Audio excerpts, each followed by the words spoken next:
গ্রহণযোগ্য নয়। এজন্য আপনি আল্লাহ রাসূল সাল্লাল্লাহু আলাইহি ওয়াসাল্লামের জিয়ারত করবেন। কারণ আমরা জিয়ারত করব, আমরা এই নবী না হলে আমরা পৃথিবীতে আসতাম না। এই নবীর উসিলায় বিশ্ব ব্রহ্মাণ্ড সৃষ্টি হয়েছে। এই নবীর উসিলায় আমরা যত ধরনের নিয়ামত আছে সব নিয়ামত পেয়েছি। আল্লাহ রাব্বুল আলামিনের পক্ষ থেকে উম্মতে মুহাম্মাদী যত নিয়ামত পেয়েছে মুহাম্মদুর রাসূলুল্লাহ সাল্লাল্লাহু আলাইহি ওয়াসাল্লামের উসিলায় সব নিয়ামত পেয়েছে। অতএব এই নবীর শুকরিয়া আদায় করতে হবে। এই নবীর ভালোবাসা অন্তরের মধ্যে রাখতে হবে। যদি এই নবীকে বাদ দিয়ে আপনি বেহেশতে যাওয়ার চিন্তা করেন, তাহলে এই বেহেশতে যাওয়া আপনার কখনো সম্ভব নয়।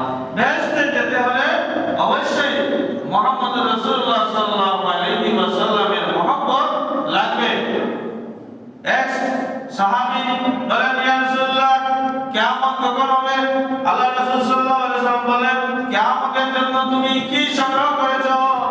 এই ব্যক্তি বলেন, ইয়া রাসূলুল্লাহ, আমি শুধুমাত্র ফরজ ইবাদত করি, ফরজ নামাজ পড়ি, নফল ইবাদত করতে পারি না।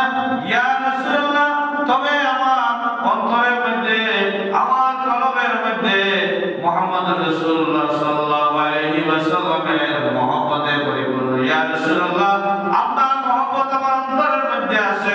তখন আল্লাহ রাসূল সাল্লাল্লাহু আলাইহি ওয়াসাল্লাম বলেন, যদি তোমার মহব্বত সঠিক হয় তাহলে তুমি যার সাথে মহব্বত করবে তার সাথে তুমি জান্নাতে যাবে।